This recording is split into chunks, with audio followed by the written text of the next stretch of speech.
Thank you. I got it. I got it. Ann Arbor, Michigan.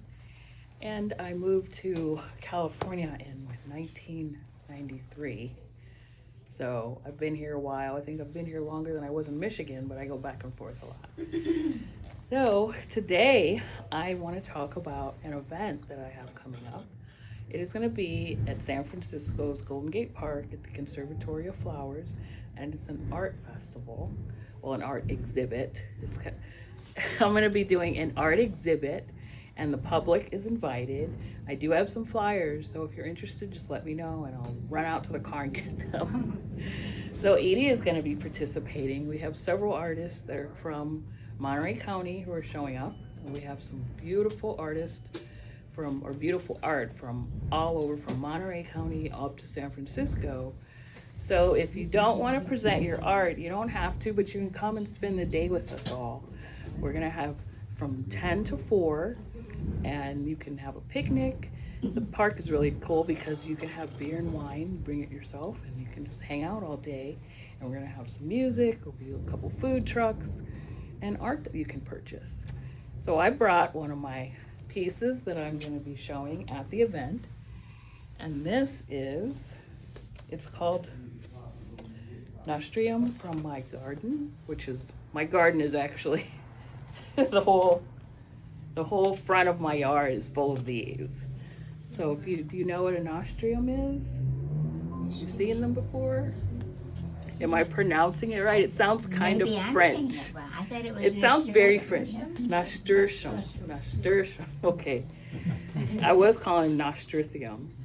That sounds better to me. You definitely know how to paint it. Thank you. And the cool thing about this is that the entire plant is edible. Did you know that? It is all edible. In salads. Yes, you can put them in salad.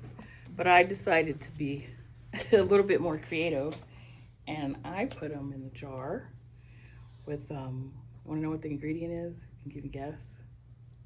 Tea. Vinegar or honey or there's honey in the flour. Bourbon. You're kind of close. Somebody said honey too. Well, I was reading about like cocktails that you can make with it. And so I kind of made it my own concoction. My dad was a hobbyist of a winemaker, so he would teach me how to make wine as good as he was. But what I did with it is I put the nasturtiums.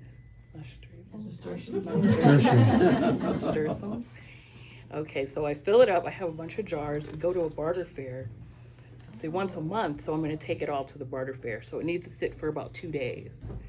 But this is the nostrium, right? Nasturtium. I will get it one day. And so what's in here is honey, cranberry juice, and gin. Are we gonna pass it around? I don't know. It's not ready yet. I just made it today, so it's supposed to sit for at least 2 days. Okay. So if you come to the barter fair, you can take a jar. So yeah, so this is it. This is the kind of art that we'll be selling and offering for you to look at. So it has to be a botanical theme. So we do still have spaces for any artists who want to actually show. So just let me know, and I'll put you on the list. That's it. Thank you. There we go. My name is Hans Lehmann, and I'm here to tell a short story.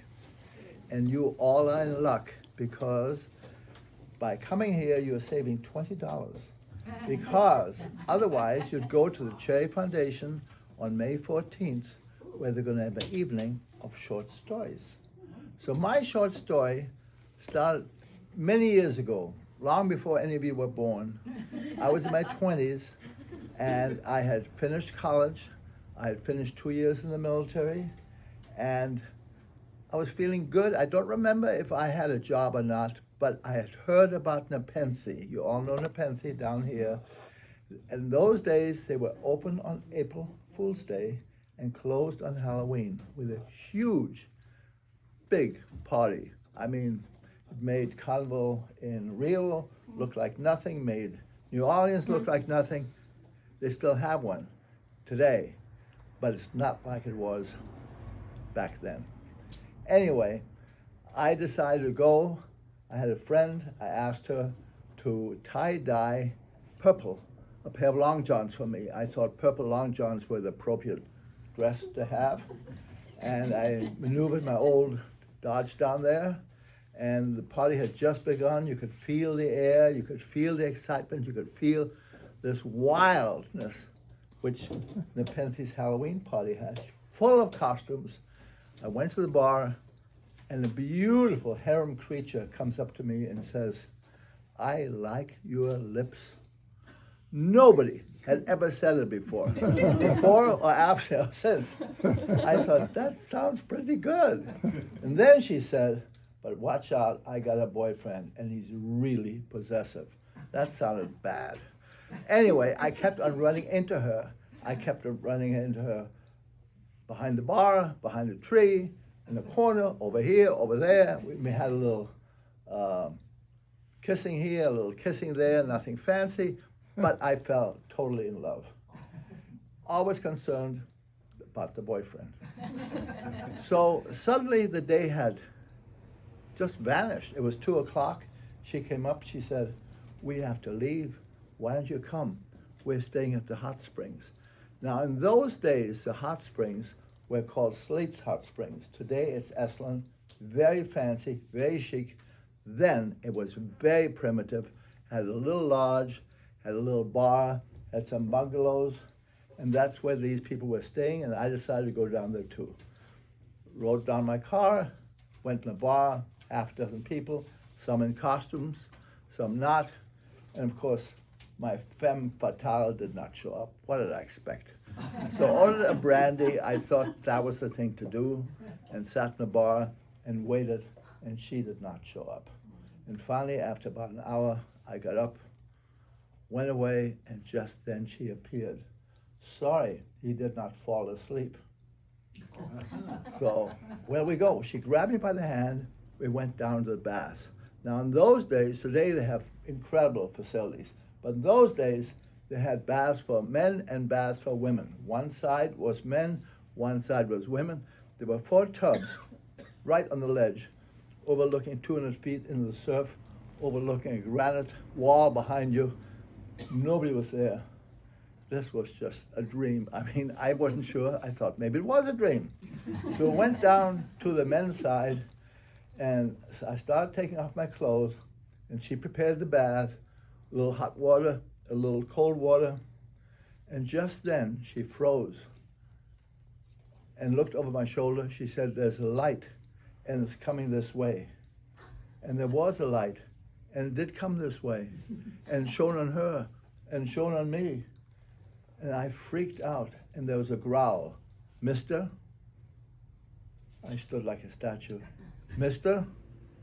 And the third time, all I could think of was a boyfriend. The third time with a snarl, with a finality that left me petrified. "Mister, this lady is a guest. Visitors pay 75 cents. It was the manager." End of story.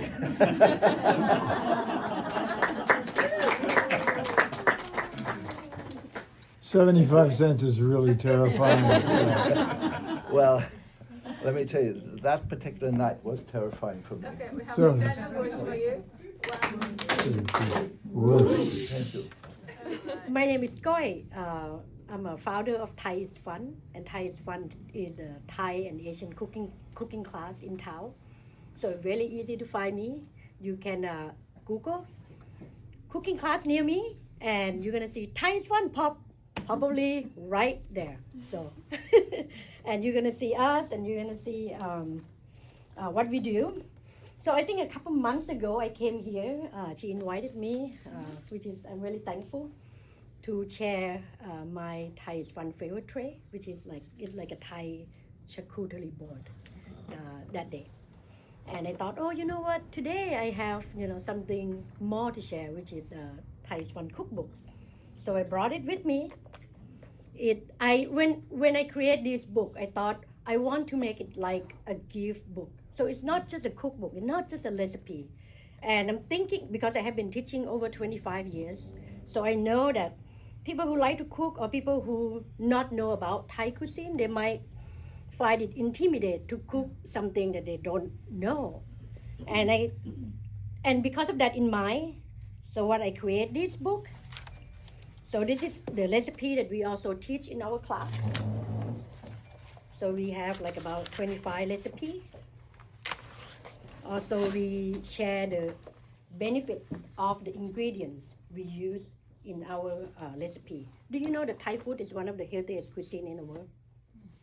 Anyone? Yes. Do you know why?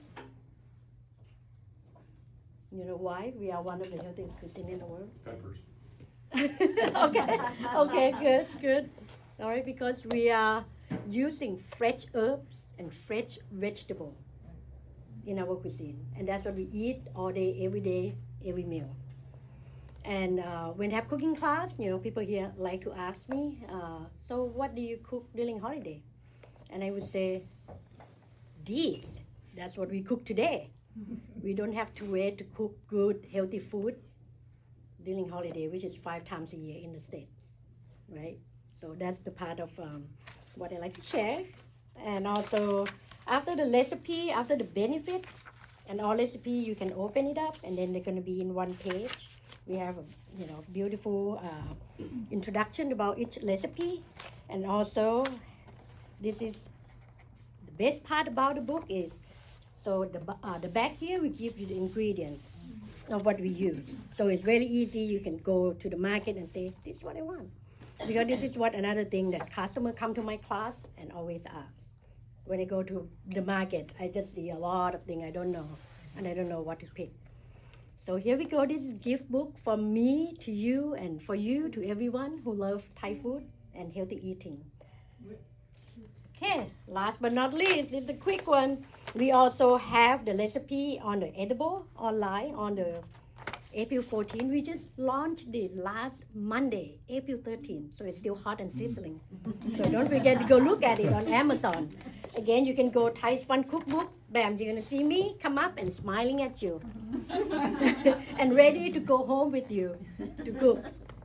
All right, I'm gonna leave this here if you want to look at it. In this, I have the recipe that I share from the book, which is the pineapple fried rice.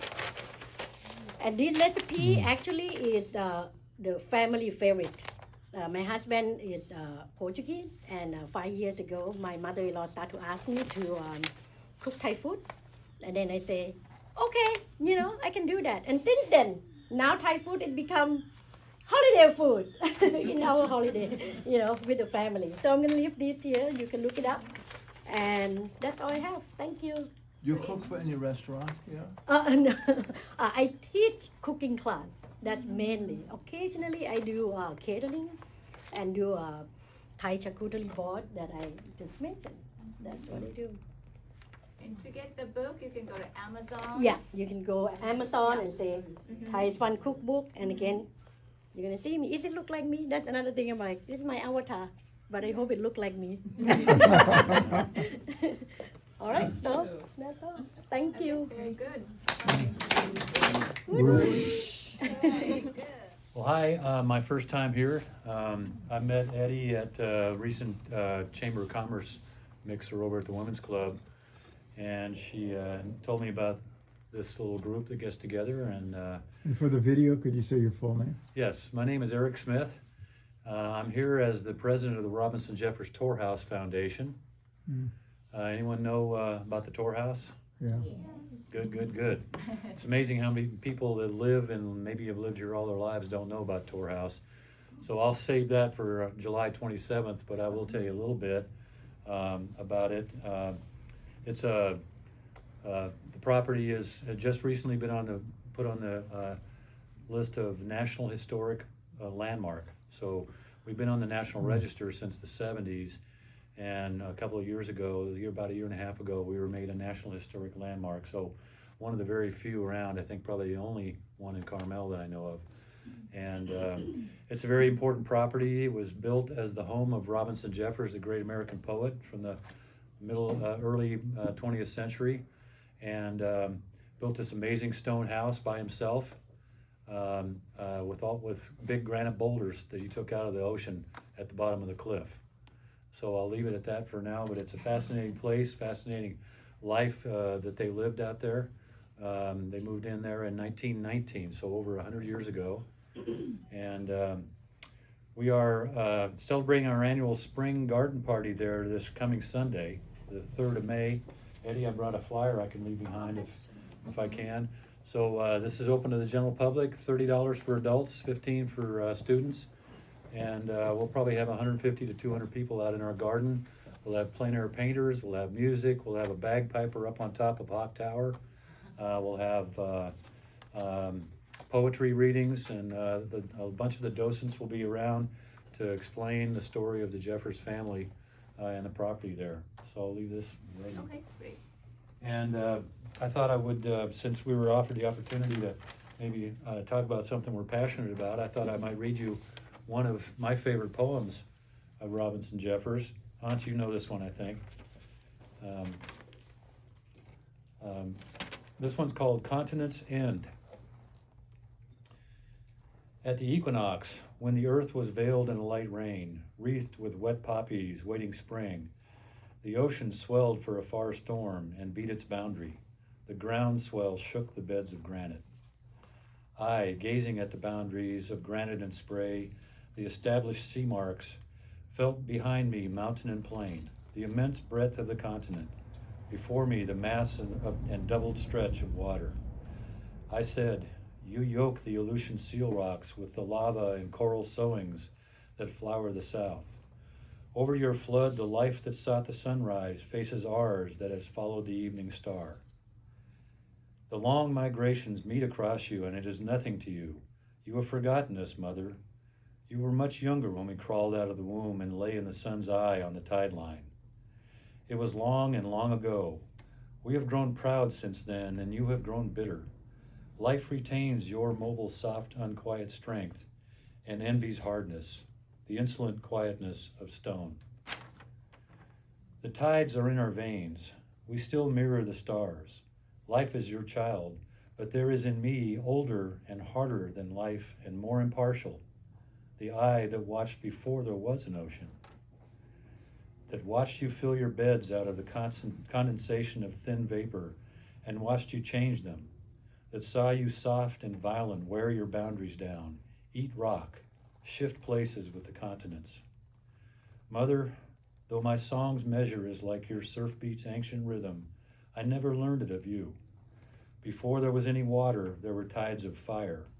Both our tones flow from the older fountain. That's just a little sample of the kind of stuff that he wrote.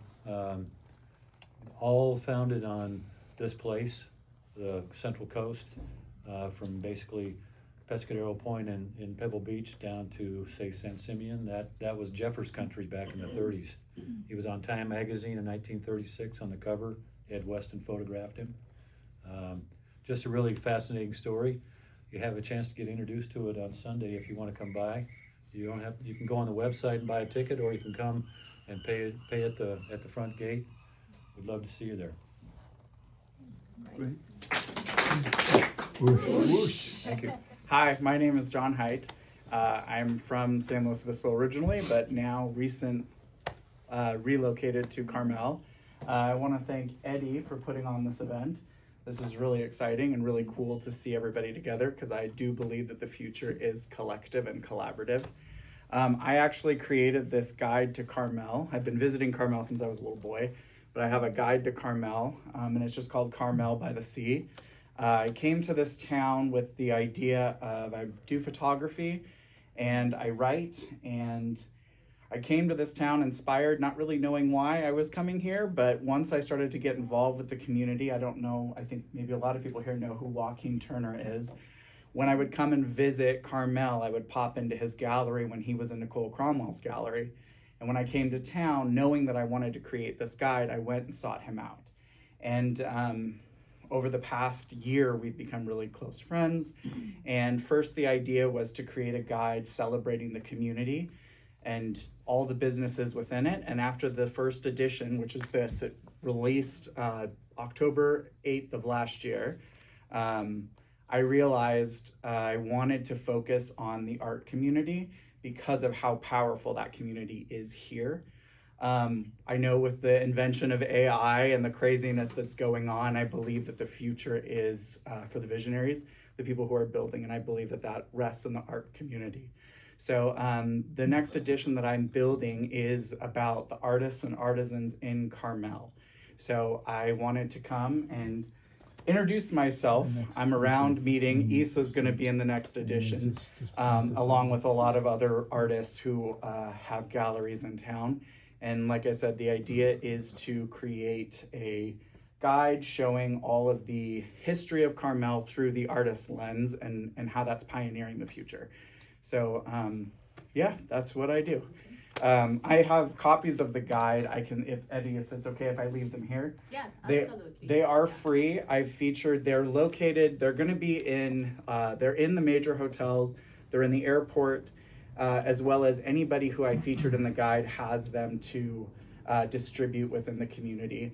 And like I said, the future's collaborative. So the idea is that they're within all of the businesses and that the buzz goes through the community to inspire people.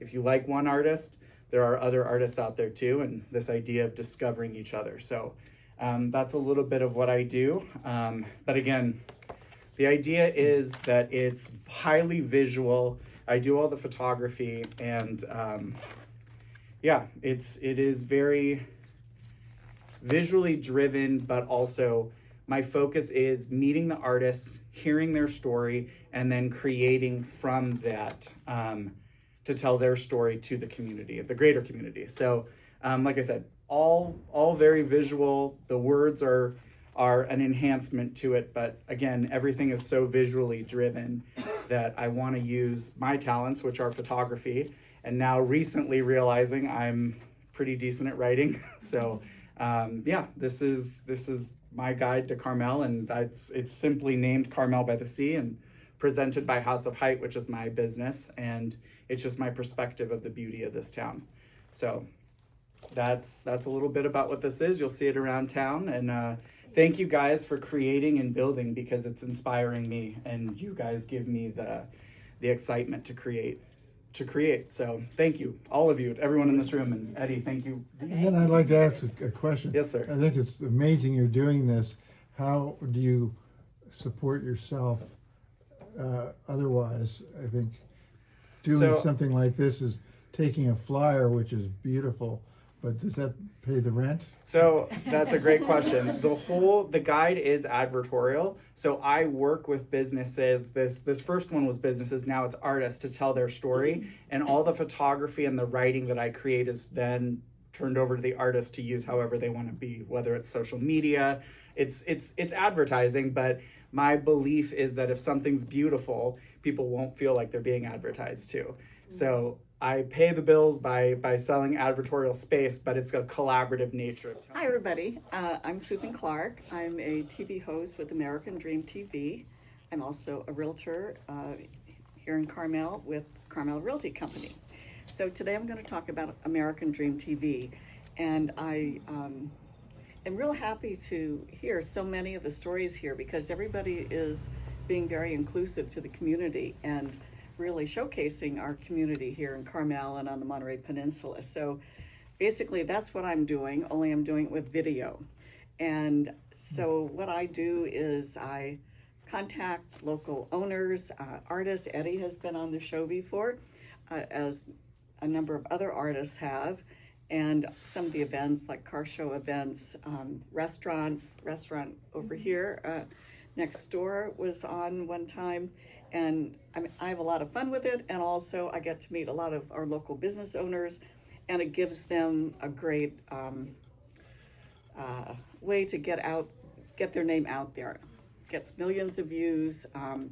It's nationally out there, and also it's exposed to all the different social media sites as well. So it really highlights and features a lot of our businesses, and hopefully it gets my name out there too as a realtor.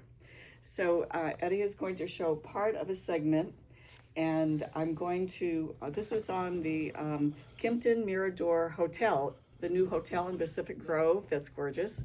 And so she'll play a portion of it, and I have flyers I'm going to give to everybody, and you can go to where you can find it and see the rest of it that you missed.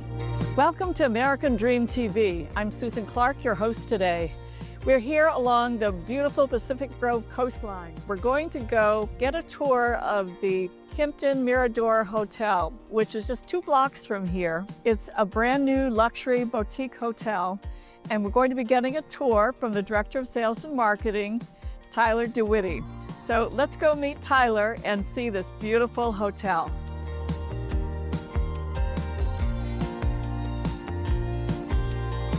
Hi, Tyler. It's so good to see you again. Wow, this is such a beautiful hotel. It really is. Wow. It's truly special. It certainly is. And I know that they had a real vision before they built the hotel that seemed to influence everything from the architecture to the guest experience. Yeah, we really wanted to style the hotel as a sense of place as it's been here for a long time. Originally it was going to be designed as a Victorian home. We listened to the locals here at PG and they decided that they liked it to match the local buildings in the area. So we have the Spanish classical style that you see here today.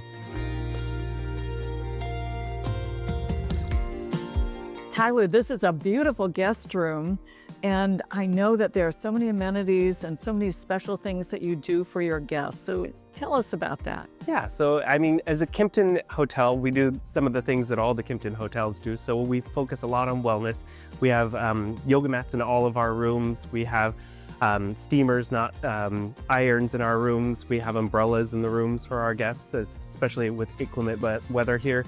And then down to the finer details that we do as Kimpton Mirador, we have some of the best finishes in the that we could possibly find. So actual stone floors in all of the bathrooms. We use water handles and shower heads in all the rooms. We use Heath ceramics out of San Francisco that have been hand placed in all the rooms.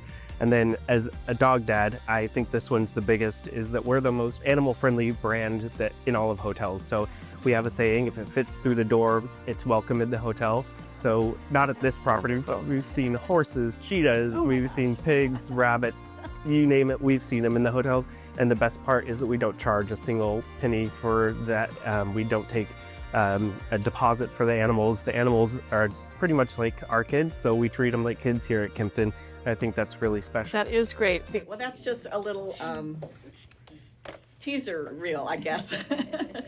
And I will pass these out after I get to my seat, and you can go and see the rest of it. I'll go on to interview the chef who is at the Caledonian restaurant that is in the hotel, and I do some tasting, and so that was fun.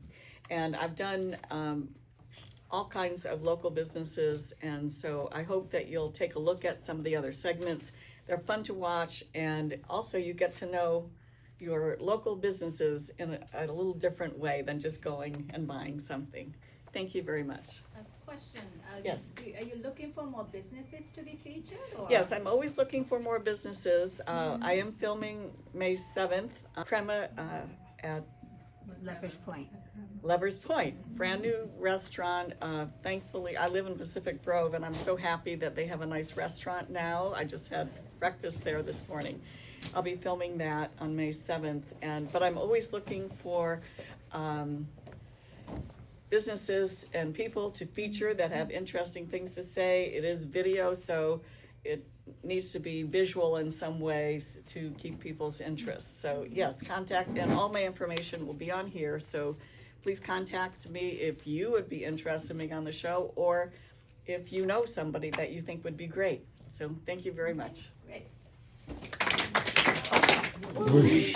Thank you. I love that. So my name is Julie Avery, and I've been in the area, Carmel, for a year and a half.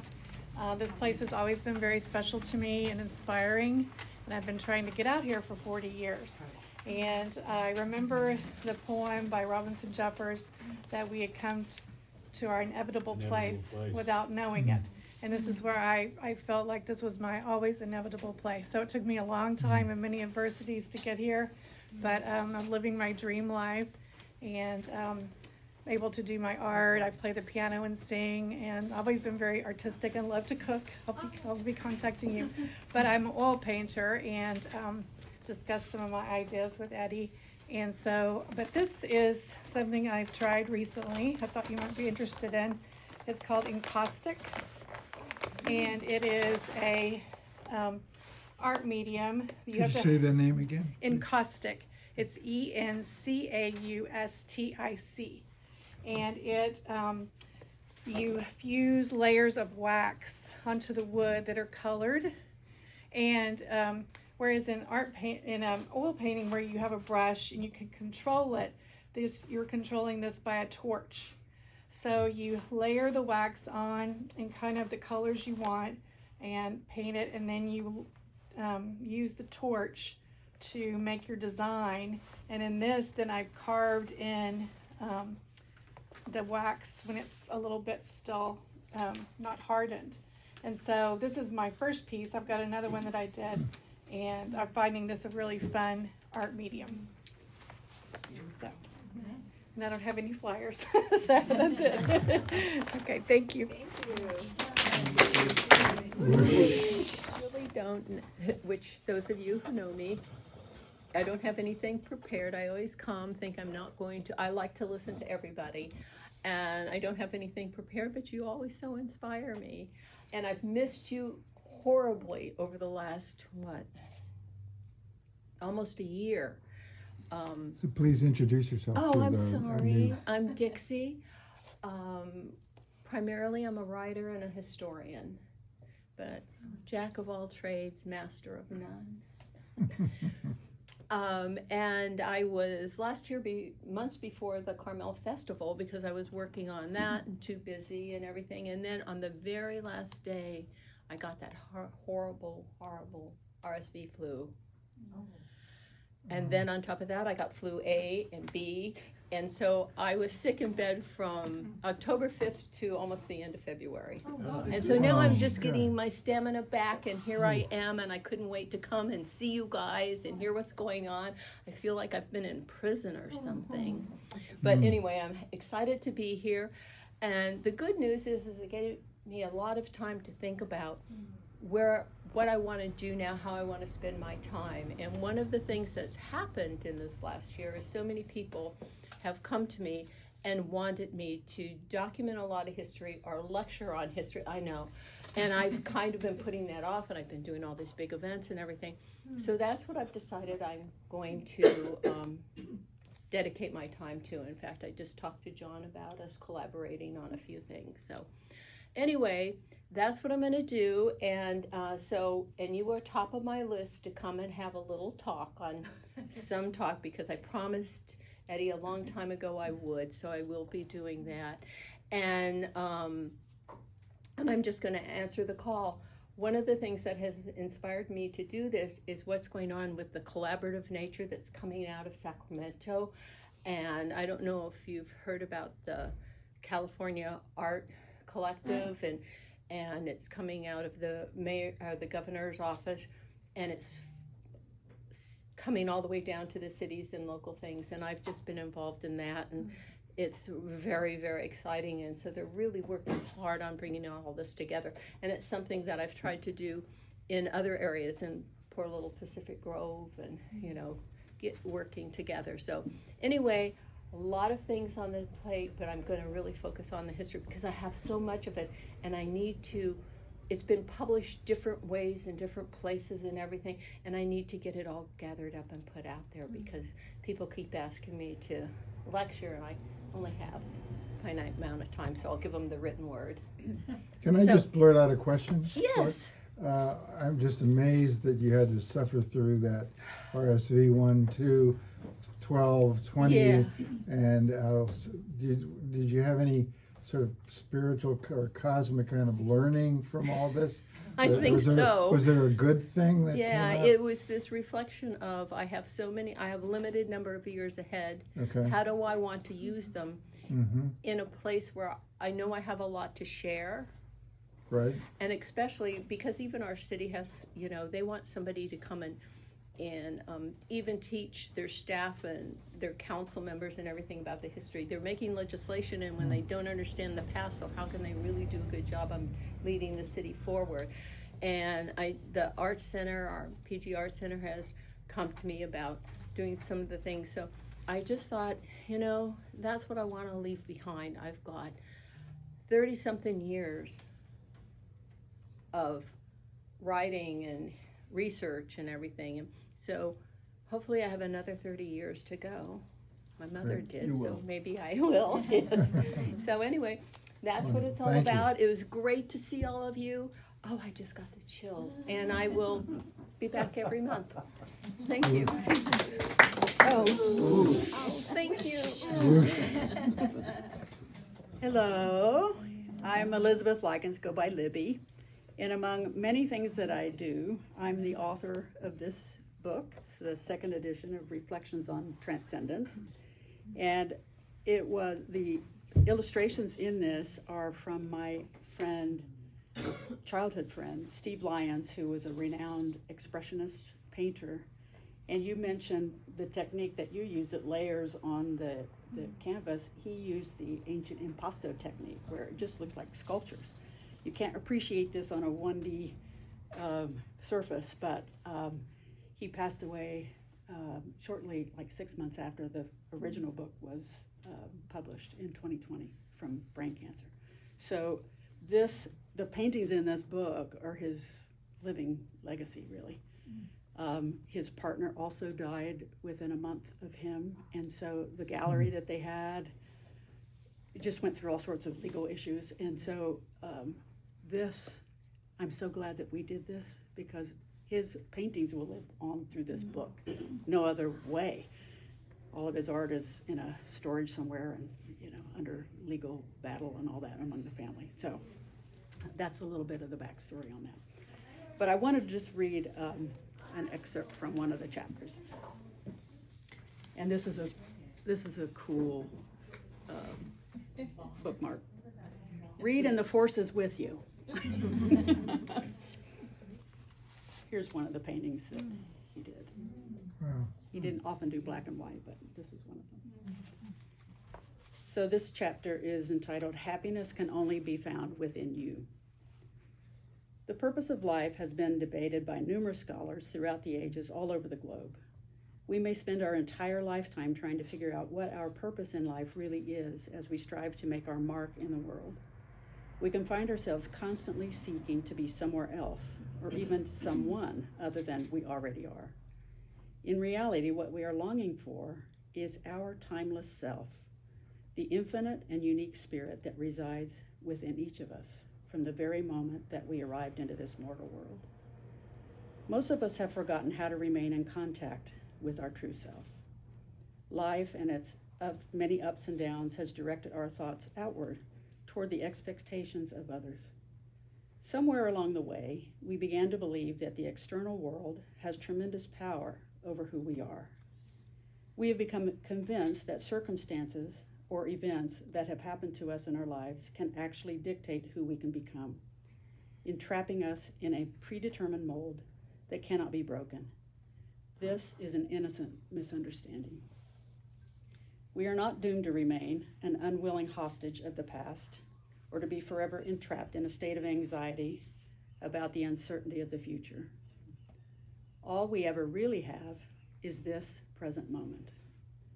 If we learn to accept the power that is inherent within the present moment, we can more easily recognize the resilient and wise spirit within us that is attempting to gain our attention, which cannot be destroyed under any circumstances. As you quiet the constant chatter of your mind and listen intently to the still small voice within, you will find direction and guidance that is far beyond the capability of your personal intellect alone. You may search the world over looking for someone, someplace, or something to make you happy, but true and lasting happiness can only be found within you. It is already there, gently calling to you to come home to who you really are. This is another one of Steve's paintings. He wrote that? I wrote that. You wrote that. Yeah, he's the, he provided the artwork. Would you pass the book around? So we can Absolutely. take a look? And could you say a little bit more about your spiritual writing in like 30 seconds or a minute and a half or Sure. So I daily will post, it's actually for me as well, but is my daily meditation time, I guess, if you will. But I post, I find a quote, I reflect on it, and I write just a short reflection on it. I post it online for LinkedIn, Instagram, Facebook, and Substack. And so that's how I met Fred and Eddie. It's just fabulous. so well received by people, and I really am doing it. I'll pick something that I need to hear, and then I just have shared it, and I've got quite a few followers just from doing that. And my whole purpose with that is just, well, I'm also a spiritual transformation coach, but my whole purpose with that is to have that impact people the way it does me. And so, there's no advertisement, there's nothing with that. I just, spreading pixie dust, if you will. It always comes back to you. Okay, ready? Whoosh. Thank you so much for inviting me. Thank you for coming. Today is my very first time here.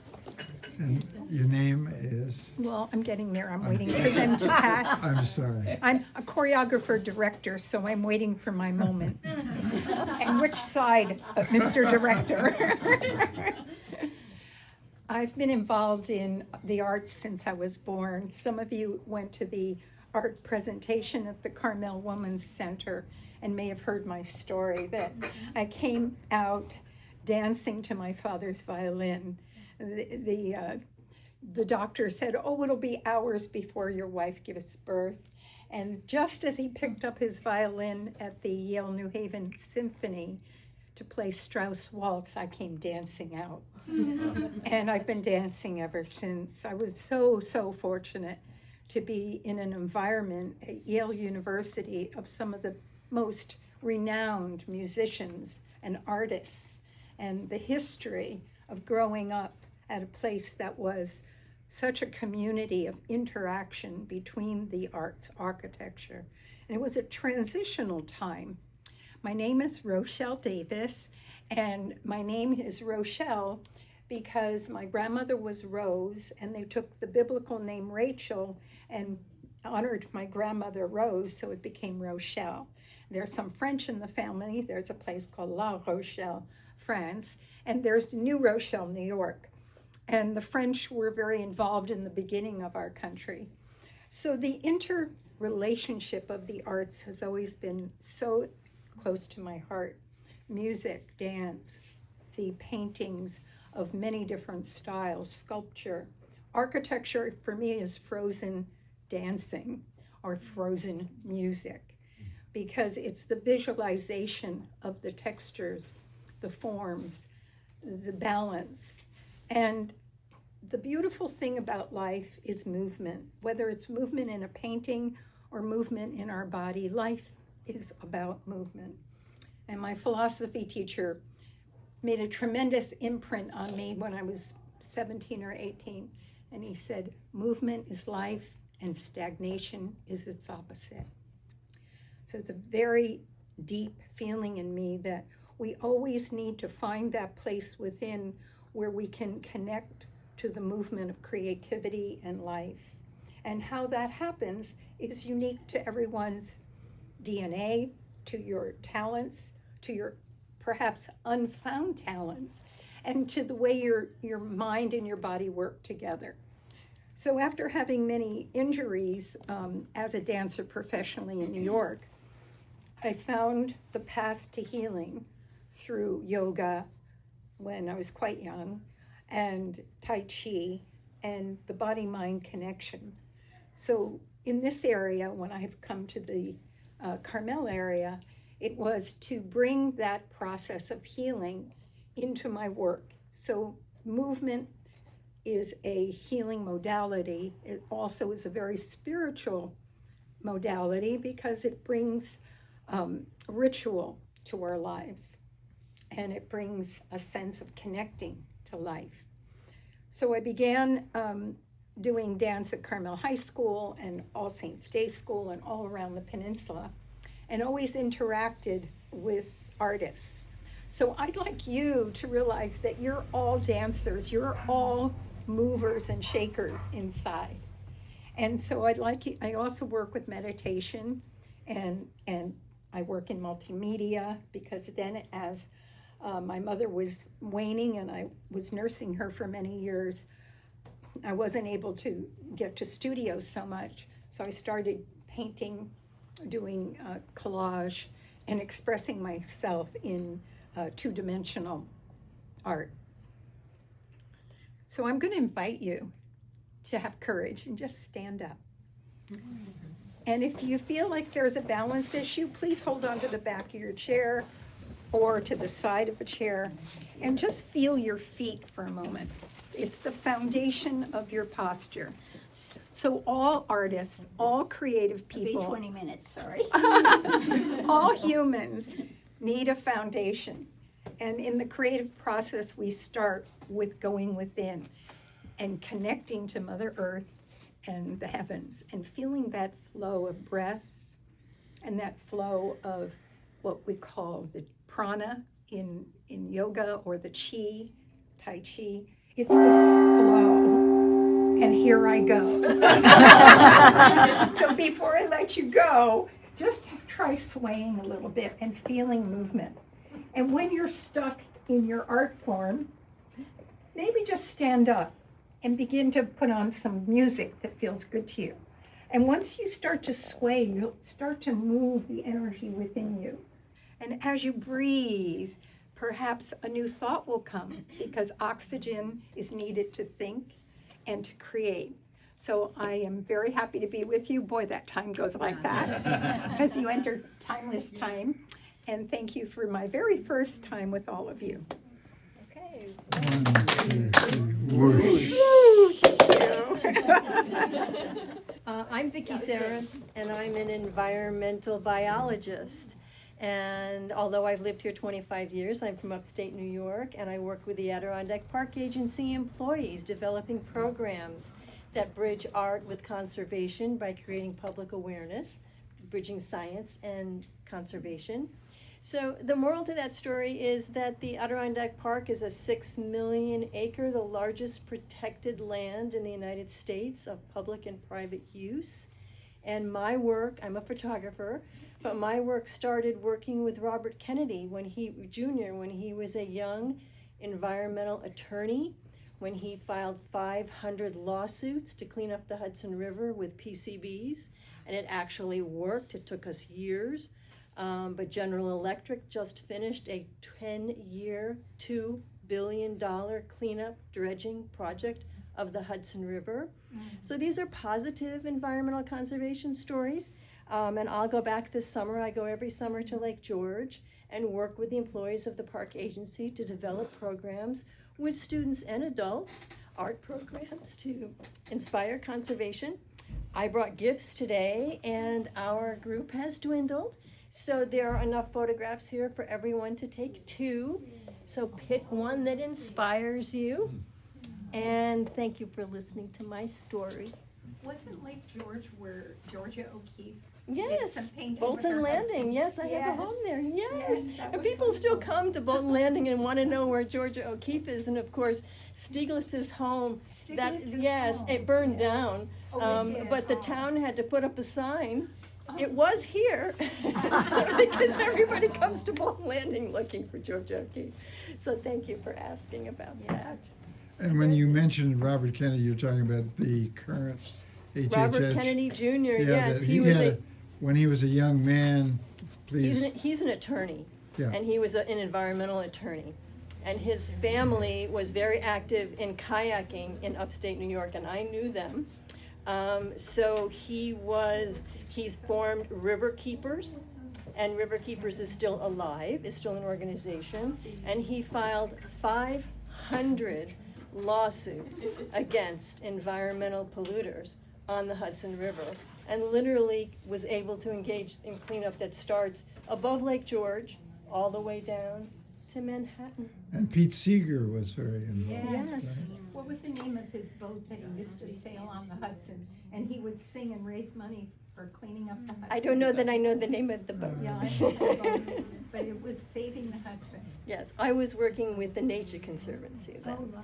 So we worked with Robert Kennedy because although he was doing it as a volunteer, it still required money. And the Nature Conservancy had those funds to support the effort. Are 10 you years, still involved with $2 Nature? billion, GE dredged all the PCBs out of the Hudson Wow. River. That's a great success story. Yes, that was my introduction to the Adirondack Park Agency. And I still go back every year and work with their employees, so, thank you. And then Vicki gifted us with this beautiful book of Jojo O'Keeffe at Lake George. Modern It may not be Nature. Yeah. That exhibit was at the De Young in San Francisco. I don't know if anybody saw that years ago. Hello, my name is Stefana. It rhymes with banana. But many know me as Murphy, which is a lot easier to pronounce. I break things. I'm a mosaic artist, and not like you. You didn't break, but I do. And I'm just so happy to be here. There was a presentation about the Kimpton Hotel. I have a small studio across the street from the Kimpton Hotel. And what I thought was very prophetic was the name of the hotel. It's called the Mirador. And my father was the chef at the El Mirador Hotel in Palm Springs, where I was born and raised a long time ago. And I brought some examples of what I do. And I'm not nearly as accomplished as most of you. As I said, I just break things. This is one of my pieces. Oh, well, thank you for the wow. These are trays that everybody's mother has, and they don't want anymore because somebody has cut on them or damaged them. So this is just my vision of like a spider mum or something like that. And it is usable, but not with anything greasy. If you put something greasy on there, the grout will be stained. Question there. Oh. Stefana, how do you adhere your pieces? You never know. Sometimes I use just glue. Oftentimes, this was done with mastic. Mastic is if you go to tile a shower. You butter the mastic on the tile and slap it on the wall and it sticks. Well, this seemed to work with this. And then, I didn't bring any traditional mosaics, but my handsome assistant is about to hand me. This entails a bottle of glue, a toothpick, and a whole lot of beads. Oh, thank you for that too. This is another micro mosaic. And I think I'm Mexican. I like the color. It's just, as I said, this one took about 3 months. Wow. And I wish I could paint because I think that goes, well, no, maybe it doesn't go any faster, but I greatly admire you. I tried, yeah, Esther? Yes, you throw on a wheel. I tried. I'd rather stick pins in my eyes. You are amazing. Don't stick pins in your eyes. No, not at this point. Yes. Did you ever do stand-up comedy? No. Thank you for that. Very good. Thank you. Anyway, and this is my husband, Dick, and it might be more interesting as to how we met, because I know everyone seems to be telling that story. But anyway, I'm probably out of time, right? Well, you have 35 seconds left. Our children introduced us. Oh, I love that. Yes. Thank you so much, everyone, for listening. Oh, yes? Question for something like this, did you sketch it first and then put the beads on? You know what? I take a piece of paper and a felt tip pen and a glass or a jar and a ruler, and I do lines and circles. And then I take some colored pens and color what I think I want and put it under glass, and then you glue the beads to the glass. And underneath that, of course, is the original plan. And Stefana, in 10 seconds, how did you get involved in this technique? I used to be in retail, and I had an injury and could no longer work. And I remember laying there thinking, it's more to life than retail. So I tried painting, and I stink.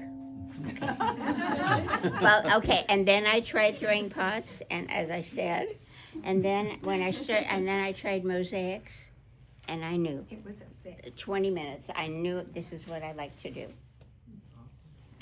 Thank you, everybody. Well, I might add. Wait, my whoosh is coming. I might add that this isn't the only media that she works in. She does broken dishes that she cuts by hand. Every agent. piece. And she brings them back to life. She does. Lovely. And if you go to her studio, which is Crackpot Studio, I am the head crackpot. right across the street from the hotel, in Pacific Grove. Yes, honey. The address is 170 Grand Avenue. Okay.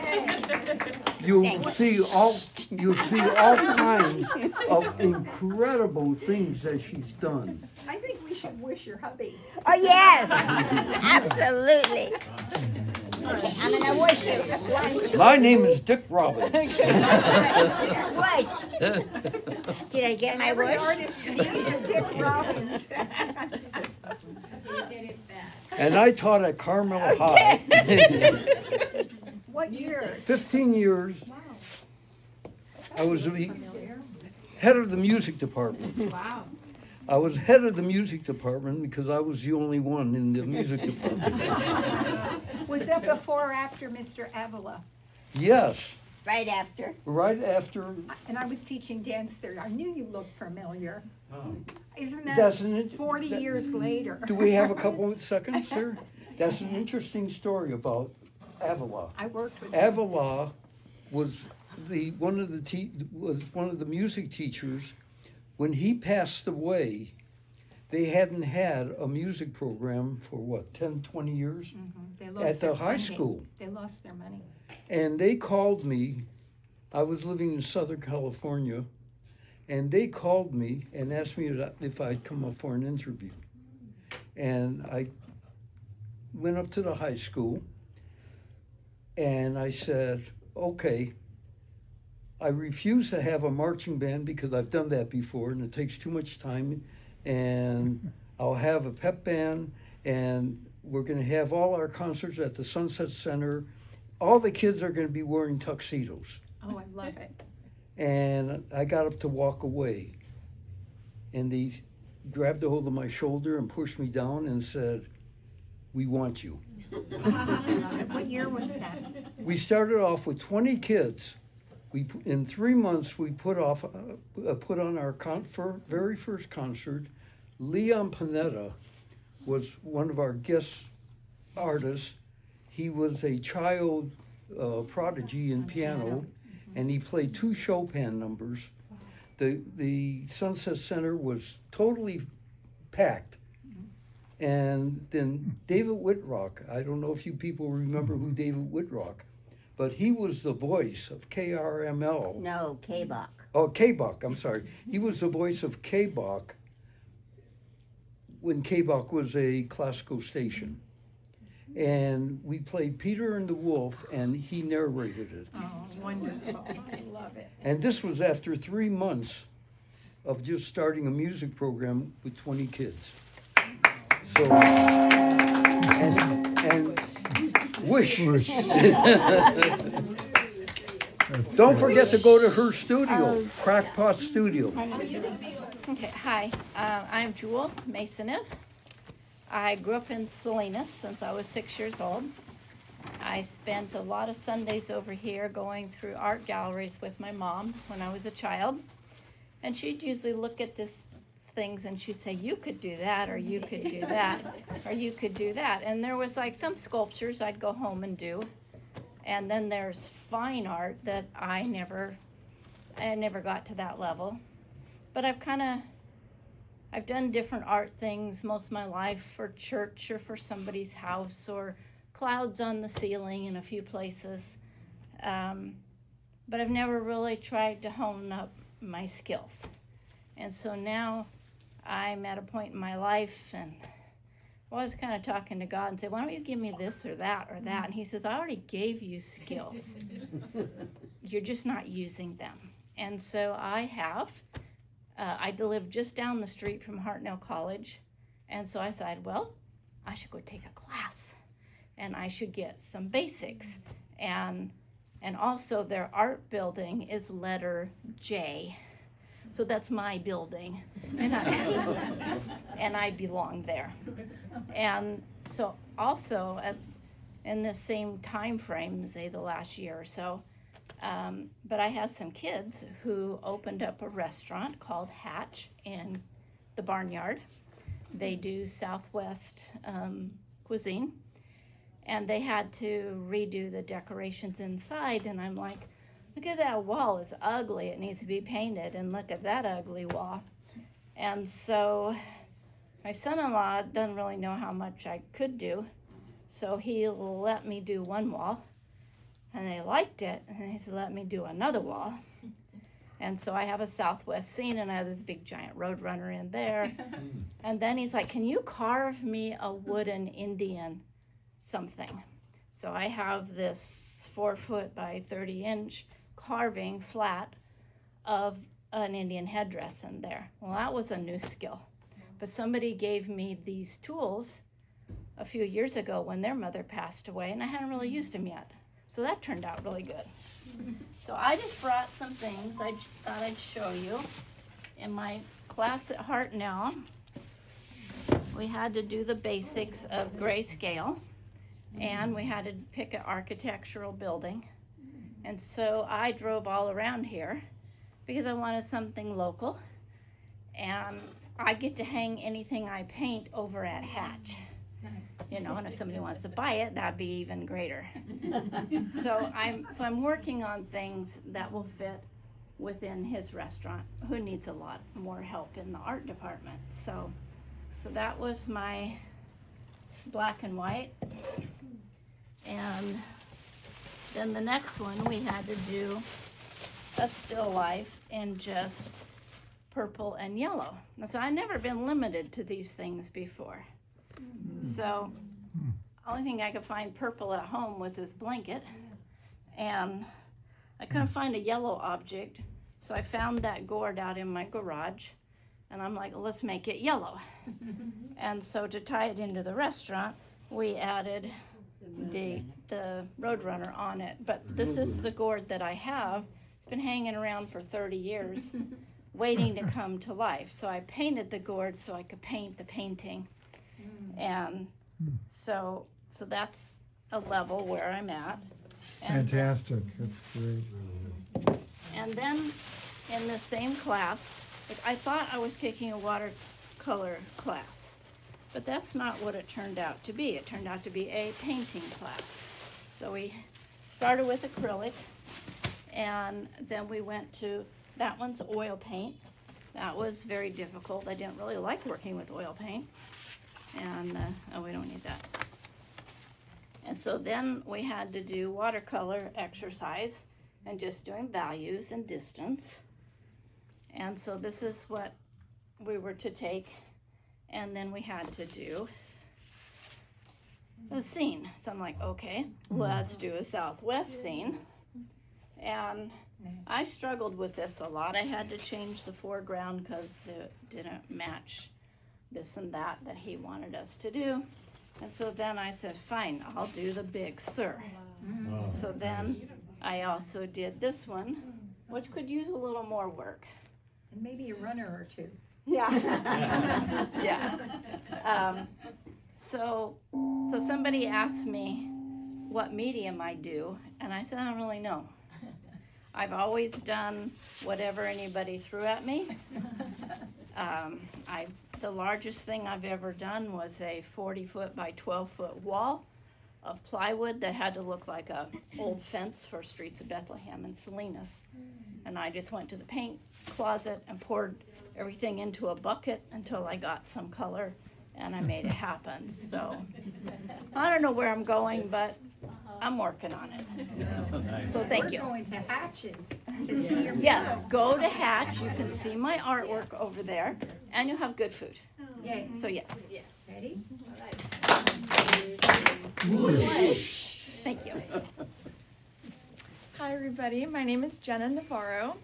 This is my first time coming here. I just recently met Eddie at the farmer's market in Carmel on Thursday, and I had no idea that I would get to see the face of one of my recently favorite artists until that day.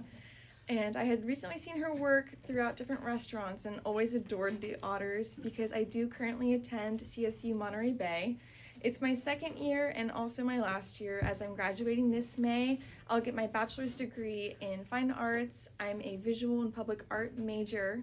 So after I graduate, I will be going back home to the Central Valley. I'm from Turlock originally, where I will then pursue a teaching credential program and hopefully become a high school art teacher.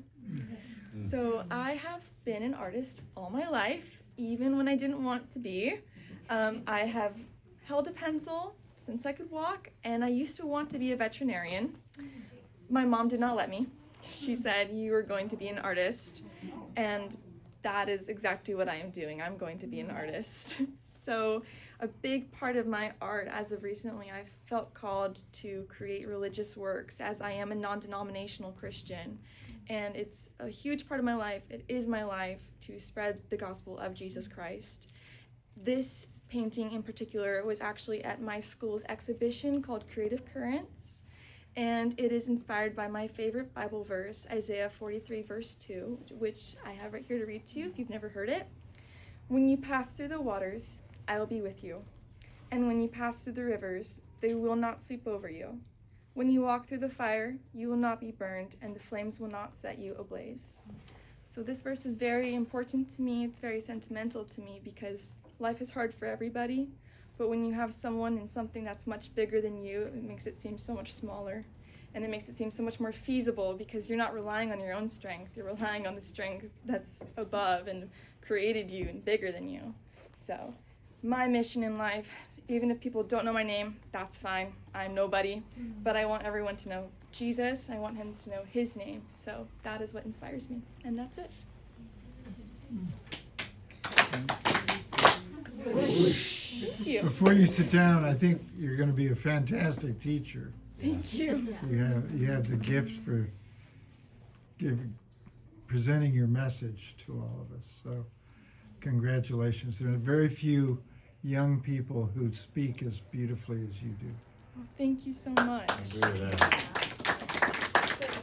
I'm Christine Chatwell, and before I get started, I just wanted to say that I was thrilled to hear about the do-it-yourself divorce paperwork. Because I just finished mine today, and I'm putting it off for 2 years, but I'm going to drop it off at the court tomorrow for the self-help ladies to look at it. So anyway, I do Congratulations. I do 2 different things. I do artwork. I like to paint scenes in the dark. And I go to Paris a few times a year, so I usually paint them in Paris because to me, I like to paint scenes that show the rain and also the light at the same time because it's like, it shows that there's always some light in the dark. This is an example. You can pass it around if you want. So I do paint a lot. I study with Romanus. Who's heard of Romanus? Yes. Yeah, I've studied with her for years. But the other thing I do is I'm a licensed clinical social worker, and I do mostly EMDR therapy now, which is eye movement desensitization. And it's like when we have a trauma, our brain often puts it in the wrong part of our brain. We put it in the wrong part of our brain, and then it needs to be reprocessed and put into the different part of the brain where we don't feel badly at all about it anymore. So I really, really enjoy doing that type of therapy. So I do that, I do my art, and at this point in my life, the main thing I love the most is hanging out with my friends and my 2 cats. Thank you. Could you say a little bit more about Paris before you? Okay, I've been going to Paris for 25 years, a few times a year, and I have a lot of friends over there. And, you know, we've known each other for 25 years, and 2 of them are professional singers. So we all go out and listen to their gigs and hear them sing. And then we sit as a group together and watch them. And we know each other so well. I mean, one of them, I was just there recently, and one of them had all this equipment because she had put on a lecture and she had to carry it back. And she was saying, I think we're going to take the metro back instead of the bus. And I said, no. Ursuline doesn't like the metro. You see, I met them so long ago. We know everything about each other. And it's just so nice to have people that you know so well. And luckily I see them a couple times a year. And we hang out together, and it's just really, really special. And they tell me about art exhibits there. And we just love going out to dinner. I saw an art show there that was magnificent by Michelin. What was her last name? She's a Black American artist. And have you heard of her? Michelin Thomas. And her artwork is she takes a photo and then she pastes it on the canvas, and then she paints and also adds glitters. And it's all about, you know, African American women, and it's very political, and it's really beautiful. So thank you for listening. Yes, can't wait for your whoosh. Whoosh. The winner. There you go. Thank you. You are welcome. Whoosh. Oh, that one's for her. Thank you so There's much. some credentials. Yeah, to- Mark Weston was our neighbor. Oh, isn't that something? Yes, it is. Wow. Yes, they lived across the street from us. And the Westons went to Carmel High. Yes. Kids. Yeah. They were my theater. Thank you very much. You're welcome. So let's whoosh Eddie. Oh. 1, 2, 3, If you don't mind, can you do that one more time? Sorry. Let's see. Push me. 1, 2, 3, whoosh. Thank you. Oh, sorry, I didn't push the button. Okay. Okay, take that Third whoosh time. back. Okay. Sorry. Okay, one more time, please. 1, 2, 3, whoosh.